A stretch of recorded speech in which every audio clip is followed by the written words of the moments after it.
Good morning! Kakagising ko lang and yung una ko naisip is magkano na ba yung CPU and GPU prices sa Pilipinas? I'm sure naisip mo na rin yun because you're wondering, is the nightmare over? Alongside falling storage prices, bumaba na rin ba yung mga GPU prices? Because we saw a hint of that already last month.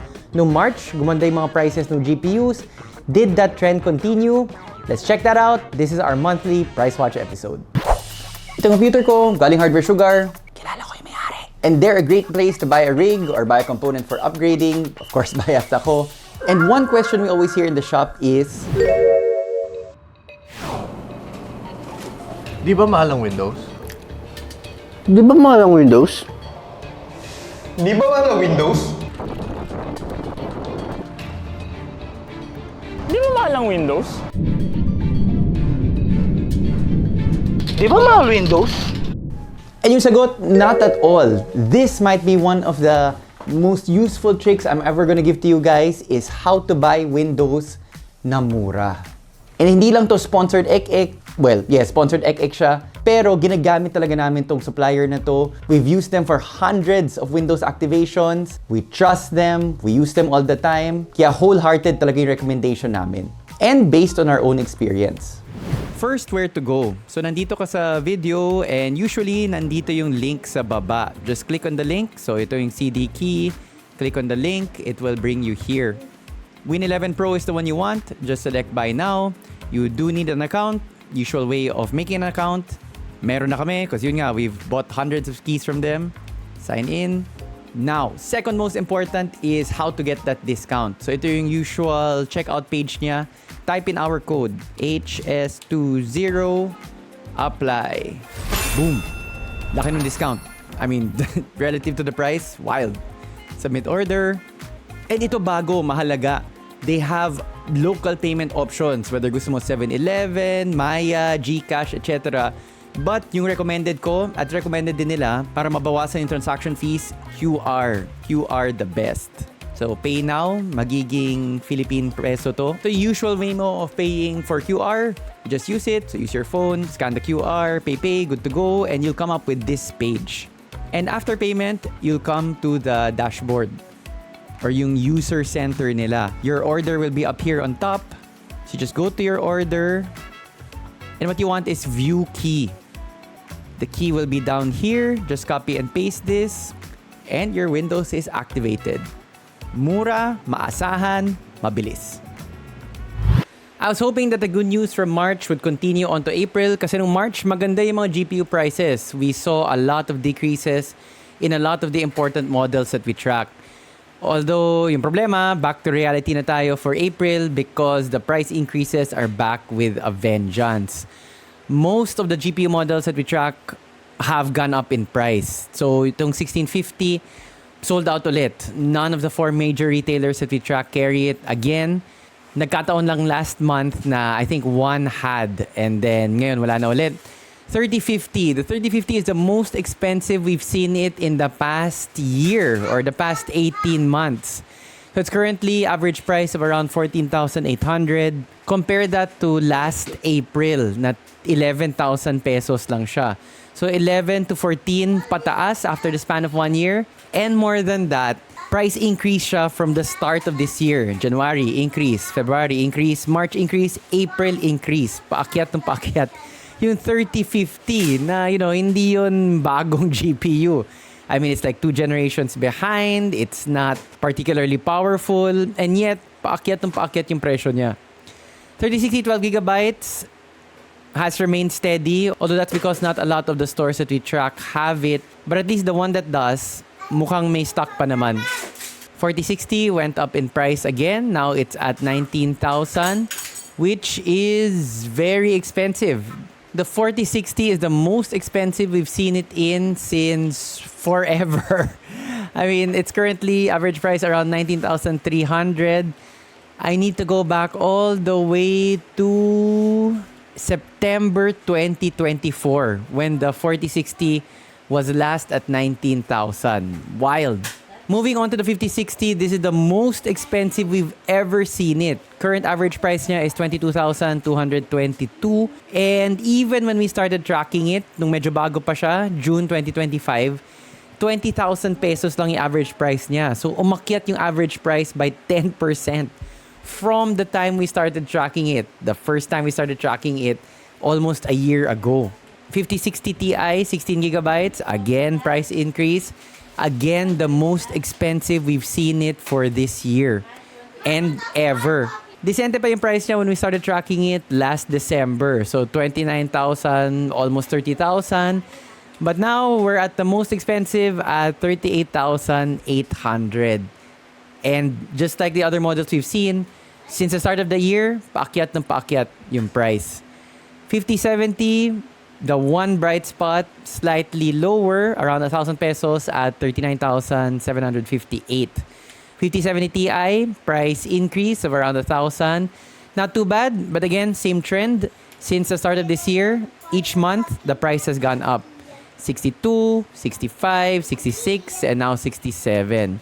5080, yung fair price I would think for the 5080 is around 80,000.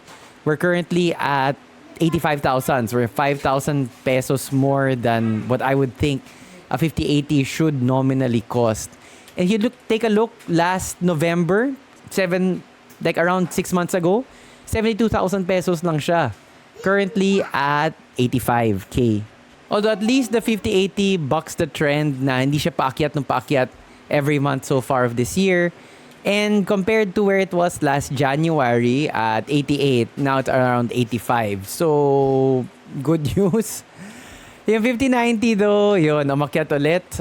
It was at a good price last month at around 185K. Kasi we started tracking it April 2025. Price was around 209,000. Then went down, went down, went down. Fast forward to current prices, 210,000 pesos. Most expensive, not that great. The NVIDIA GPUs are also going up. The 9060 XT, more expensive by around 3,000 pesos. 9070 price increase, pero just a very small price increase. And in the 9070 XT, there has been an 800 peso or so price drop. So not too bad for the 9070 XT. But the sweet spot, or a lot of people really like this 9060 XT 16 gigabytes, good value for money. Pero na-erode yung price to value performance niya because its price keeps going up. And again, like the NVIDIA models that we've tracked, price is the most expensive we've seen it this year. Last record niya was at 27,000 pesos. Now, currently, average price in April, 27,250. Speaking of prices that keep going up, wild tong B580 nitong Intel. Start of the year, 15,000, na naging 20, naging 21, now we are at 22. For the Intel B580, sino pa bumibili ng Intel B580? And again, it's similar to the AMD cards where this was nice to have when the price was still competitive. Because the performance was relatively good for the price that you were paying for. But if you're paying for 22,000 for a B580, I mean, you should just really go for the 5060, which is just less than 200 pesos more. There is no reason to buy the B580 at this price. CPUs are not that bad, although they are really not that bad naman talaga. So, no change in price for the 9800X3D, 7800X3D. Very slight price increase for the 7600X. Same thing, slight price increase for the 5600X. And in the 5600G, price is stable. No price difference for the 285K. Price increase slightly by around 1,400 pesos for the 4900K. Decrease for the 14700K. And the Ultra 7 265KF is more expensive. Although, as we pointed out on our Facebook a couple of days ago, shinare namin yung kay Linus, where apparently the plus variants of Intel are looking pretty good performance-wise and price-wise against the X3D lineup of AMD. So this is something really interesting to take a look at, because if Intel is a legitimate contender again, that is great for consumers. So those are the summaries. We'll do the per shop deep dive. And what's alarming dito sa deep dive is that you notice most of the brands are just the same. Usually it's MSI, sometimes even Asus. So a lot of the cheaper brands, yung mga sort of hindi ganun kakilala, like PNY, Galax, I mean, well known for enthusiasts but not super visible to the mainstream market, all of those have been bought na. So the stock that remains are the more expensive models from the more expensive brands. And that is also what is driving the increase in price. Dito sa Price Watch, we get the cheapest possible version of that card na at least 2 fan. And so, we see Inno 3D, we see Galax, we see PNY, we see Colorful, which is a really good brand, price to performance and quality. We sometimes see Zotac. But what's clear for this particular month is that all of those have been bought out already. Yung natitira na lang na brands are yung tipong MSI, Asus, ASRock. No problem with those brands, but they tend to be more expensive. And so the average price, what's available on the market, has gone up as well. At least for Wedge, bumaba yung 5070 nila and yung 5080. 85K for the 5080, not that great.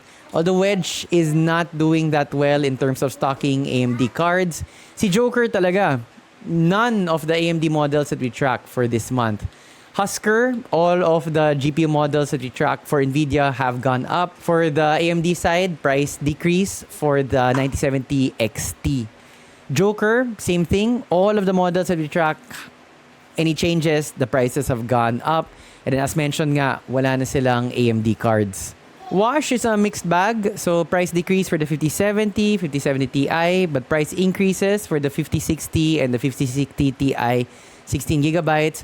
So Colorful, yun nga, is usually a good brand and yung price to performance niya is good. Generally trends cheaper than some of the other brands. But here, this is the cheapest model that we can find from Wash. And you'll notice na malayo yung presyo. It's 32K, but compare that to 42,000 and 42,400 from the other available shops na Asus yung brand.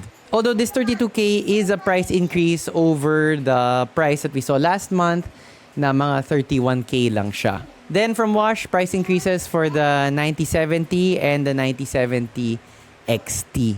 If you're wondering what these names are, we track the 4 largest PC retailers in the country, but we don't tell you their names because we don't want to give them free publicity.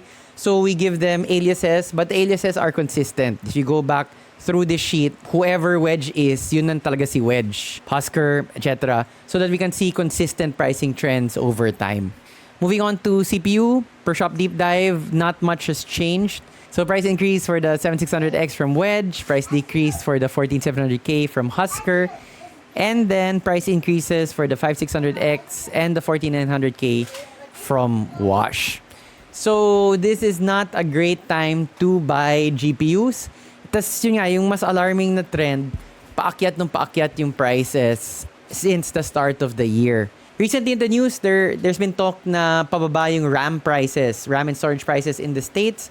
But then, about a week later, nag-caution yung ibang news outlets na we're not seeing that globally. Globally, price is still quite high because the demand from AI companies is still there. If slowly the US price for RAM and storage goes down, then hopefully that trend will continue worldwide and finally even affecting us here in the Philippines.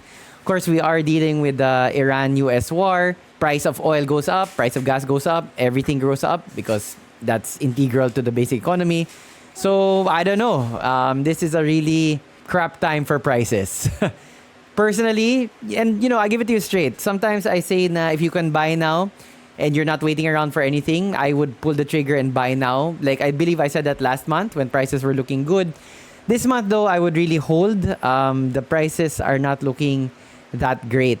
Although, yung trend nga, paakyat yung prices for GPUs in particular.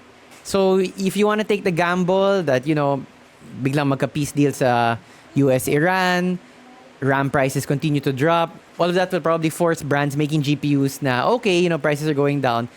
It's not realistic for us to keep these prices high. Then, eventually sana mag-subside. But I do not know if we're gonna see that in the near future. But this is the data, available 24/7. Price Watch link in the description or in the comment below. And yeah, you can tell from yourselves if you wanna hold on to your money or now is the time to buy. Reminder that Hardware Sugar is a full-service PC shop. We can clean desktops, clean GPUs, clean laptops, but we can do custom orders for hardware. We also have hardware on stock. We build full custom builds. If you're looking for a build, do check us out. Because aside from our vast expertise, we already pour our heart out into our customer service, And we're upfront with you guys regarding prices. We don't upsell. We really try to tailor each build dun sa budget at dun sa kailangan nung customer. Thanks for watching.